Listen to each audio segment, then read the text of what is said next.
$102.6 million. That is what a federal court made General Motors pay for hiding an engine defect in its own pickup trucks.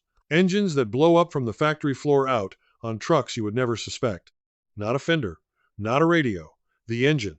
12 ordinary people looked at the evidence and decided the company knew those motors were burning themselves dry of oil and sold them to folks anyway. That verdict grew into a settlement worth $150 million. That is a court on the record calling a truck engine defective. And that is just one of them. There are 10 engines like it, and everyone is bolted into a used pickup you can walk onto a lot and drive home this afternoon. Trucks that look clean. Trucks that drive fine for a year, maybe 2. And then the oil light comes up, or the knock starts, or the thing catches fire in your driveway, and you are the one holding a repair bill that runs from a few $1,000s to more than the truck is worth. So today you are getting all 10, the used trucks to walk away from because the engine is a documented time bomb. And this is not forum gossip you scrolled past in a thread. Every truck on this list has a federal recall, an open government investigation, a class action, or a court ruling with a case number you can look up yourself. You go from bad to brutal. By the time you reach number 1, you will see why the government stopped investigating the engine and started investigating the repair. Pull the dipstick on whatever is in your driveway tonight because one of these motors might already be in it. Let us get into it. Number 10. The 2.7 Turbo Max in the Chevrolet Colorado and the GMC Canyon. Give it its due. 4 cylinders, 430 pound-feet of torque, and it will outpull half the V8s that came before it. The failure is not glamorous. It is a hose fitting. The quick connect seal on the upper radiator hose breaks down and the coolant walks right out of the truck. Here is the ugly part. On a lot of these, the temperature warning does not come up until the system is damn near empty, so the first you know of it is the gauge going hot at 60. Cook a modern aluminum engine one time, and you are into head gasket money. Run the federal complaint file, and you turn up coolant leak complaints on these 2 trucks, most of them filed just this year. General Motors wrote a service bulletin. A bulletin goes to the dealer. Nothing goes to you. Now here is what put this on the list. General Motors issued a special coverage for this same leak on the same engine in its sport utilities, the Traverse, the Acadia, and the Enclave. 5 years, 60,000 miles, money back. The pickups got left off the paper, same motor, same leak, and the trucks are the ones owners are now organizing a class action over. When a company fixes it for free on one body style and not the other, that is not an accident. That is a decision, and you are on the wrong side of it. Number 9. The Honda 3.5 in the Ridgeline. This one is going to make some of you mad, because the Ridgeline is a smart truck. Rides like a car, has that trunk under the bed floor, and Honda earned its name honestly. But there is an open federal investigation into this engine family right now. Opened last August, still not closed. When the government opens one of these, that is a public file with a number on it, and this one is about connecting rod bearings, the same bearing story you will hear twice more before this list is done. Investigators counted hundreds of rod bearing failure reports across the family. Honda did recall some of them back in 2023, and the Ridgeline was in it, but look at which years. That recall covered the 2017 and the 2019. It skipped straight over the 2018. So if you are shopping a 2018 Ridgeline, you are inside the investigation and outside the recall. And investigators say plainly that what they are looking at now does not look like the same defect Honda already recalled for. Which means there is a second problem in that motor nobody has put a name on yet. Number 8. The Ford 2.3 EcoBoost in the Ranger. The Ranger is a good mid-sized truck, and that Turbo 4 pulls harder than the badge suggests. Up in the valve train there is a part called a camshaft roller finger follower. It rides on the cam lobe and pushes the valve open. On a batch of these it was seated wrong, and it can pop loose. Then you get knocking, a hard loss of power, and an engine that has to come apart on a bench. Ford recalled these this year, and here is why it belongs on a court records list. Go read Ford's own recall filing, the paper Ford has to sign and send to the government. On it, Ford has to write down what percentage of those engines carry the defect. The number Ford wrote down is 100%. Hold on to that, because General Motors estimated 3% on the truck we are ending this list with. And Ford's fix is not a gasket or a sensor. It is a complete engine-long block. The repair instructions do not exist yet. Ford mailed interim letters saying there is no remedy, and the technical bulletin is not expected until the end of November. So a man is sitting on a low-mileage Ranger with an engine Ford's own paperwork calls 100% defective and nothing to bolt in until Thanksgiving. Number 7. The Ford 6.0 Power Stroke in the 2003 through 2007 Super Duty. Now we are back on the used lots proper, because this is an old truck, still out there being sold, and it drags a mountain of court paper behind it. That 6-liter diesel was built by Navistar, and it had trouble in about every direction. The EGR cooler cracks, the oil cooler plugs, the head bolts stretch and let the head gaskets go. When it lets go, it does not go cheap, and owners report $4,000 to $8,000 to do it right. That is a repair bill the size of what a lot of these trucks are even worth. Here is the court record. Ford settled a whole pile of these cases, bundled in federal court as the Navistar 6-liter diesel engine products liability litigation.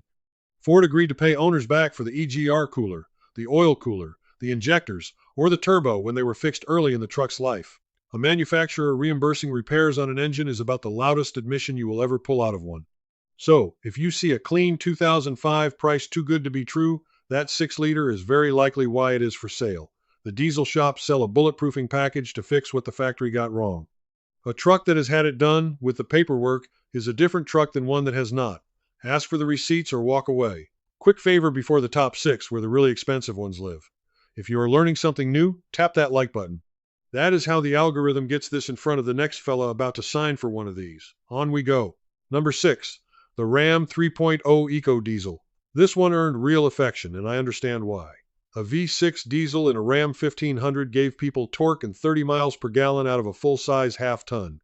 The failure is the EGR cooler, the part that routes hot exhaust back through the intake. On these it cracks. Coolant turns to vapor inside a hot intake and it ignites. Not smoke, fire, under the hood, in your driveway. Chrysler recalled 107,000 of them. That is more than every Ram diesel half-ton the company sold in a good year, and this one went to court. The settlement pays $3,000 for every one that burned, and nobody writes a payment like that unless the fires got routine. And it is still live, not old news, for 2 reasons. First, the replacement coolers cracked too. The settlement had to bolt a separate 5-year warranty onto the replacement part itself. Nobody warranties a repair like that unless they expect the repair to fail. Second, write this one down. That settlement already closed its claim window. So if you buy one of these used and it burns next spring, you are not walking into an open settlement. That door is shut and the bill is yours. Number 5. The Ford 6.7 Power Stroke, the fuel pump. The Super Duty is a hell of a truck. That 6.7 pulls like a freight train, and if you are towing a fifth wheel, there is not much better. Then there is the fuel pump, the Bosch CP4. It runs with almost no lubrication, and American diesel is drier than that pump was built for. So it eats itself and sends metal filings through the whole fuel system. You do not replace a pump. You replace everything it touched. Owners report $10,000 to $15,000. That is a fuel pump that costs more than a decent used truck.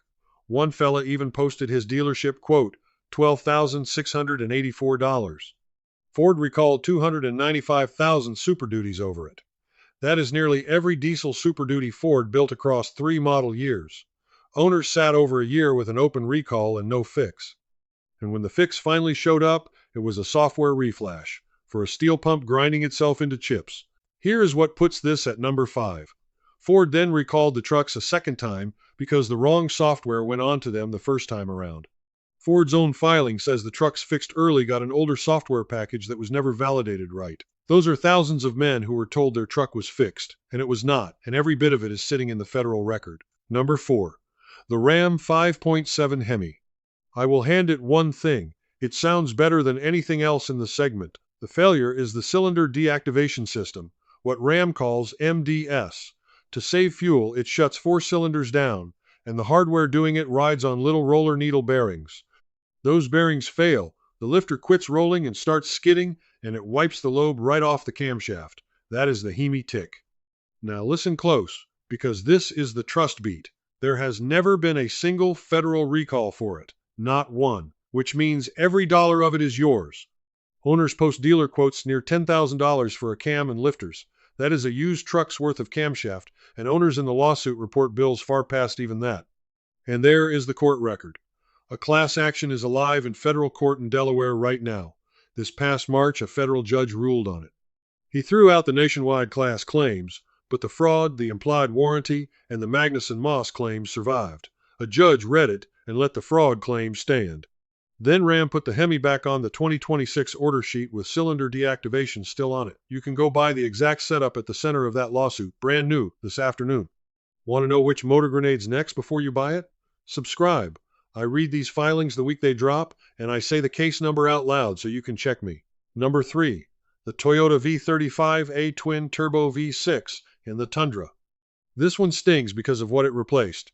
For 2022, Toyota pulled the old 5.7 V8 out of the Tundra, a motor that ran until the body rusted off around it, and dropped in a Turbo 6. When these were machined, metal shavings got left inside.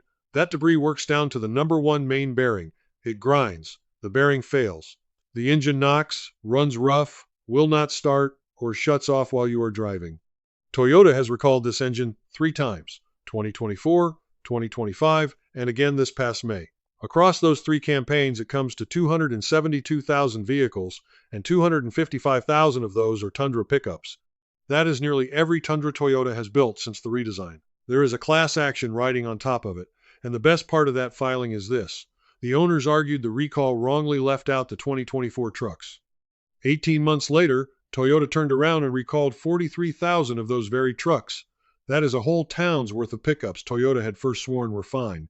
Here is the part that gets me. On the first recall, the fix was a brand new engine. Toyota put it in writing. On the ones that came after, it became an inspection. They read the crank with software, and if it passes, you keep the motor you have. You have to fail a test now to get what the first group was handed. And there are 2026 Tundras on lots with that same engine today. Number 2, the General Motors 5.3 V8, the Vortec, in the 2011 through 2014 Silverado and Sierra 1500. This is the one you heard at the very top, and now you get the whole story. The failure is the piston rings. They do not seal the way they should, so the engine drinks its own oil, a quart at a time, faster than most owners ever think to check. Run a modern V8 low on oil enough times and you spin a bearing, and the motor is finished. Here is the court record, and it is the loudest one on this whole list.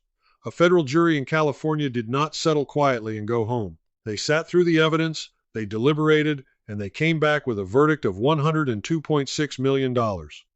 That is 12 regular people, under oath, ruling that General Motors knew this engine burned oil and hid it from the people buying the truck, not a settlement slipped out the back door.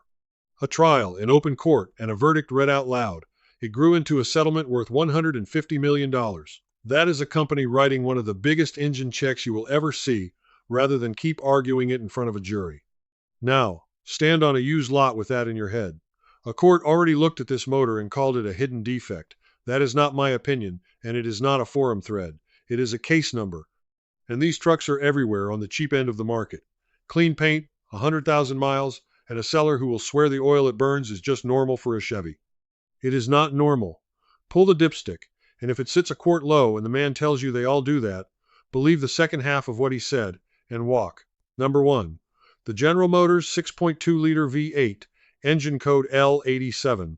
The big V8 in the newer Chevrolet Silverado and GMC Sierra half tons, and this one is my own company. I spent 34 years inside a General Motors truck plant in Flint, and I have watched a supplier ship a part that was out of spec and watched the line run anyway. General Motors called it supplier quality issues. That is corporate for a vendor sent out of spec crankshafts, and they bolted them in.